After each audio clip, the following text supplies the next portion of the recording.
अमेरिकासँग नेपालको लजास्पद हार, हर्मितको 6 wicket. ICC cricket विश्वकप लिग 2 अन्तर्गत अमेरिका विरुद्धको खेलमा नेपाल पराजित भएको छ। लिग 2 को 15औं सिरिज अन्तर्गत यूएई को दुबईमा भएको पहिलो खेलमा नेपाल अमेरिकासँग 106 रनले पराजित भएको हो। नेपाललाई हराएपछि 21 खेलबाट 30 अङ्क जोडे अमेरिका स्कटल्यान्डलाई रन रेटमा पछि पार्दै लिग 2 को शीर्ष स्थानमा उक्लेको छ। नेपाल 17 खेलबाट 12 अङ्क सहित 7औं स्थानमा छ।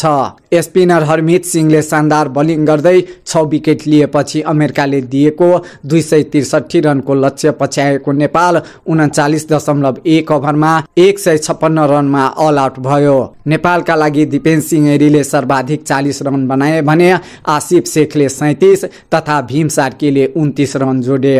आरिफ शेखले 20 रन बनाए। नेपाललाई हल आउट गर्न अमेरिकाका हरमित सिंहले 8.1 ओभरमा 1 मिलियन राख्दै 27 रन खर्चेर 6 विकेट लिए। त्यसअघि दुबई इन्टरनेसनल क्रिकेट मैदानमा टस हारेर पहिले ब्याटिङ गरेको अमेरिकाले निर्धारित 50 ओभरमा 6 विकेट गुमाएर 262 रन बनाएको थियो। अमेरिकाका लागि ओपनर स्मिथ पटेलले सर्वाधिक 75 रन बनाए। 100 बल खेलेका पटेलले 9 चौका प्रहार गरे।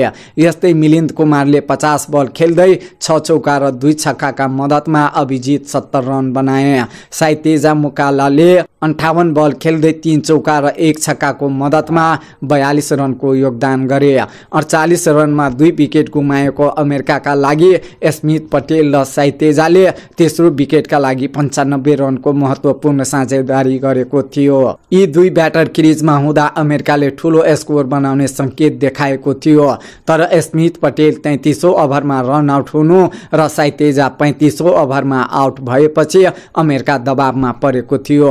तर मिलिन्द कुमारले उत्कृष्ट ब्याटिङ गर्दै टिमका लागि राम्रो स्कोर बनाउन सहयोग गरे। अमेरिकाले अन्तिम 2 ओभरमा 32 रन जोडेको थियो।